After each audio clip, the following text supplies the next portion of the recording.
सभी का आज की इस वीडियो में हम एक मोस्ट इंपॉर्टेंट चैप्टर के बारे में बात करने वाले हैं जो कि है बुद्धि इंटेलिजेंस। इस टॉपिक से 1 से 2 क्वेश्चन आने 100% कंफर्म होते हैं। इससे पहले जो एग्जाम होता था वहां 2 क्वेश्चन पूछे जाते थे, बट जो अगस्त में एग्जाम हुआ और 21 जनवरी को एग्जाम हुआ, इन दोनों में एक ही एक क्वेश्चन पूछा है। पहले हम कॉन्सेप्ट क्लियर करेंगे, फिर हम क्वेश्चन को भी डिस्कस करेंगे। तो आज हम जानेंगे कि बुद्धि क्या होती है। बुद्धि, तो ये रही आपकी बुद्धि।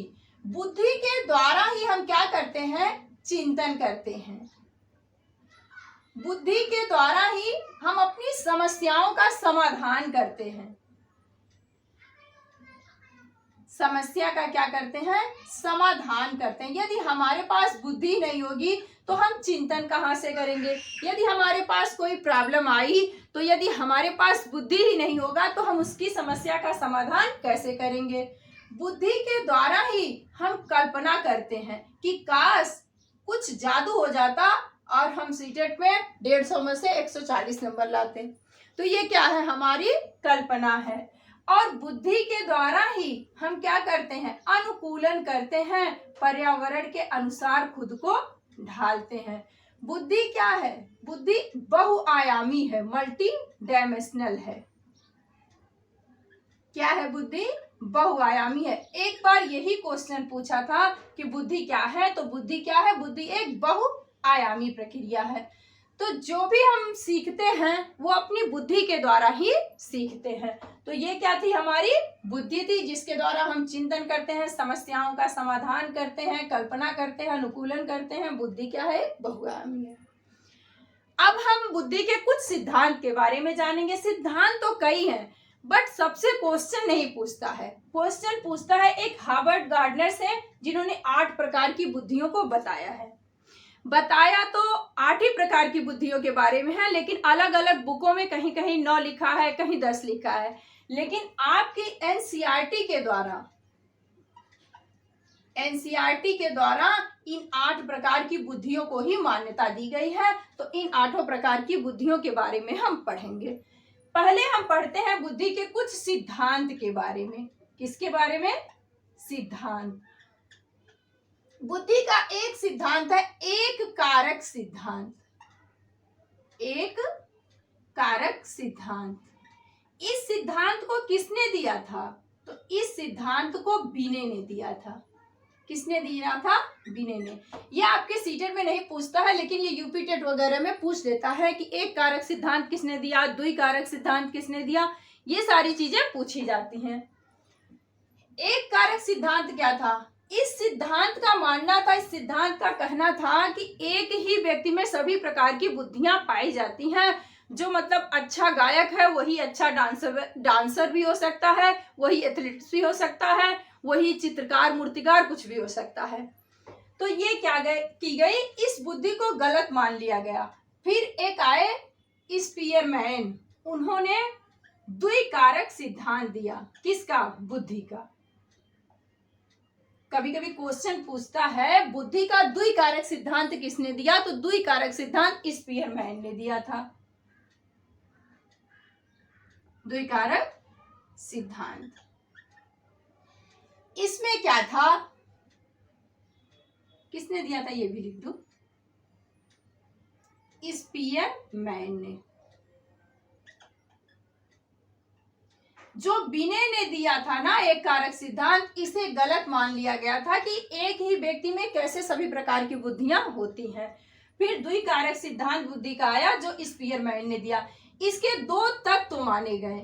एक माना गया जी कारक और एक माना गया यस कारक। मतलब जी फैक्टर और यस फैक्टर। ये जी फैक्टर और यस फैक्टर क्या है, पहले ये जान लेते हैं। जी फैक्टर मतलब जनरल कारक, जनरल, और यस फैक्टर मतलब स्पेसिफिक। जो जी फैक्टर पाया गया वो जनरल सामान्य लोगों में पाया गया, और ये क्या था? जी फैक्टर जन्मजात था।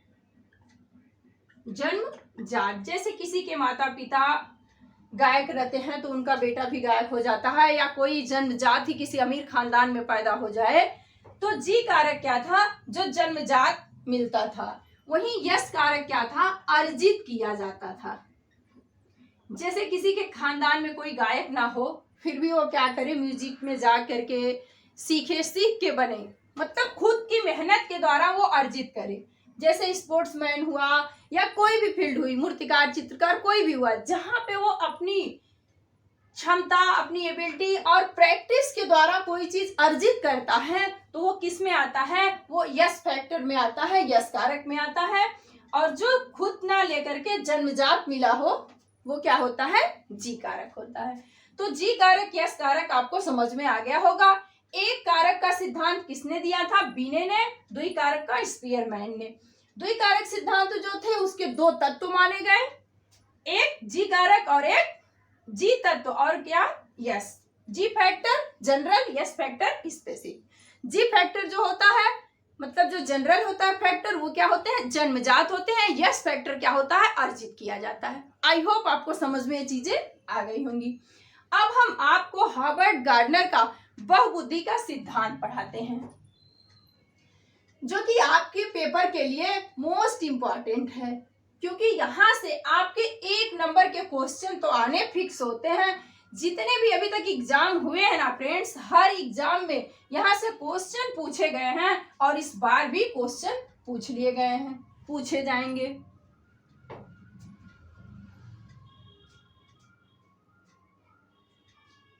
किसका, हार्वर्ड गार्डनर का। कौन सा सिद्धांत, बहुबुद्धि का सिद्धांत। बहुबुद्धि का सिद्धांत किसके अनुसार है, एनसीईआरटी के अनुसार 8 प्रकार की बुद्धियां मानी गई हैं। इन्होंने कहा कि अलग अलग व्यक्तियों में अलग अलग प्रकार की बुद्धियां पाई जाती हैं। ऐसा नहीं है कि कोई एक फील्ड में आगे है तो दूसरा दूसरे फील्ड में नहीं जा सकता है। इन्होंने कहा शाब्दिक बुद्धि जो होती है, शाब्दिक या भाषाई बुद्धि, वो किनमें पाई जाती है, तो जो कवि होते हैं, जो वकील होते हैं। देखो कोई कवि होता है तो वो अपनी कविता में कितने अच्छे से अपनी भावनाओं को प्रकट कर देता है। वही वकील भी देखिए, यदि कोई वकील किसी करप्ट इंसान का भी केस ले लेता है तो भी अपनी बाड़ी से, मतलब अपने बोलने के अंदाज से, अपनी भाषाई स्किल से क्या करता है, उसे भी जिता देता है।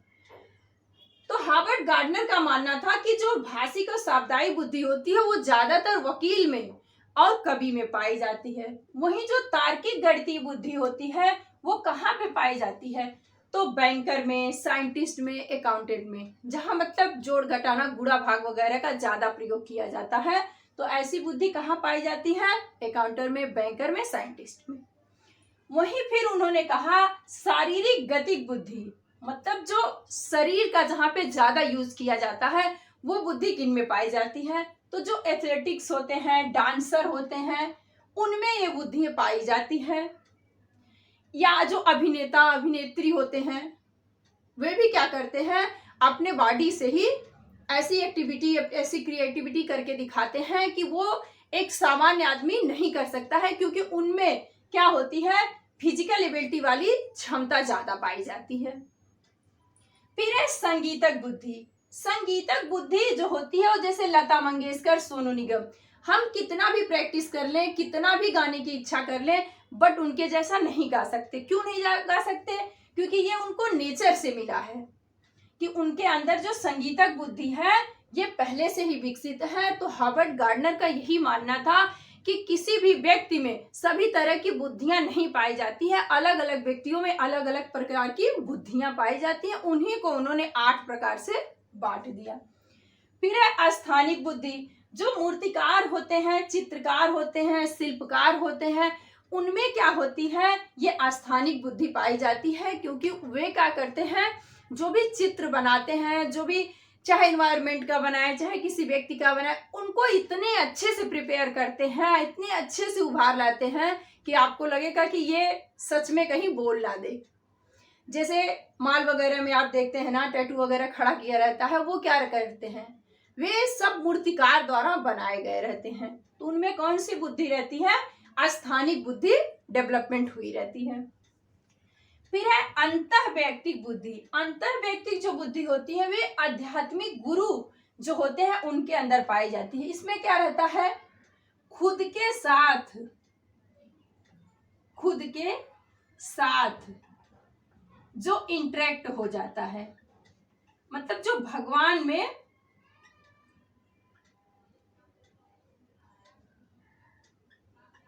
जो लोग भगवान में ज्यादा विश्वास रखने लगते हैं वे उनमें कौन सी बुद्धि पाई जाती है? तो अंतःवैयक्तिक बुद्धि पाई जाती है। ये इंटरपर्सनल और इंट्रापर्सनल में काफी कंफ्यूजन होता है बच्चों को, इसके लिए मैं आपको ये दोनों समझा देती हूँ। और जो अंतःवैयक्तिक होती है वो कौन सी किन में पाई जाती है?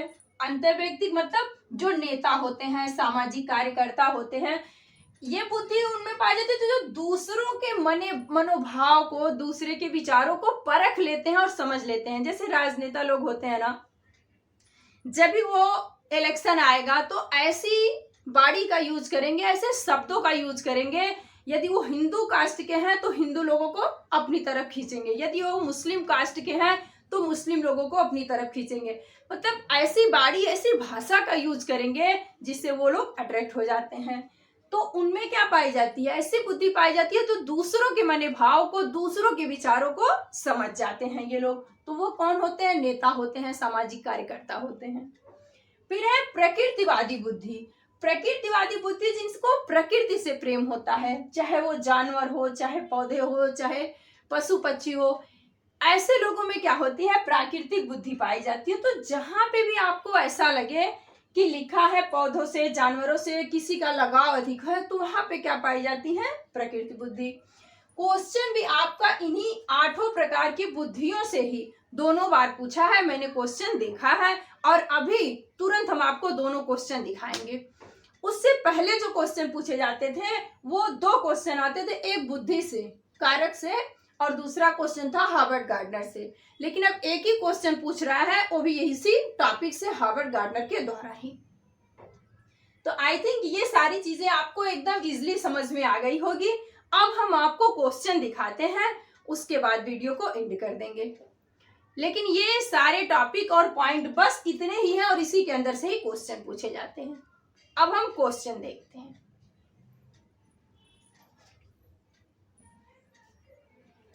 अब हम क्वेश्चन देखते हैं जो ऑफलाइन एग्जाम में इस थ्योरी से पूछा था। यदि आपने 8 प्रकार की बुद्धियों को पढ़ लिया और समझ लिया है तो इन क्वेश्चन को आप देखते ही अपना राइट आंसर चूज कर सकते हैं।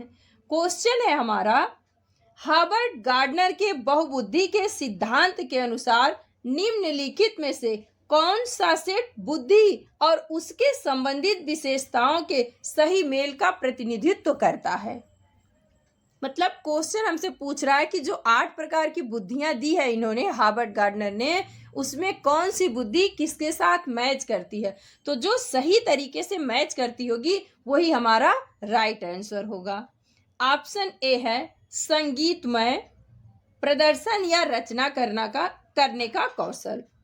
ऑप्शन बी है स्थानिक प्राकृतिक वातावरण की सराहना करने के कौशल।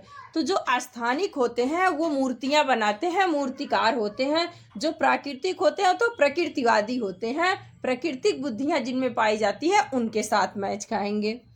सी है अंतःवैयक्तिक, दूसरों को समझने और उनके साथ संबंध स्थापित करने के कौशल।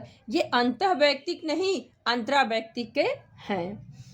डी है तार्किक, गणितीय, नृत्य या क्रीड़ा संबंधी क्षमताएं। जी नहीं, ये भी हमारा राइट आंसर नहीं है। राइट आंसर हमारा ऑप्शन ए है संगीतमय जो होता है वो प्रदर्शन या रचना करने के कौशल।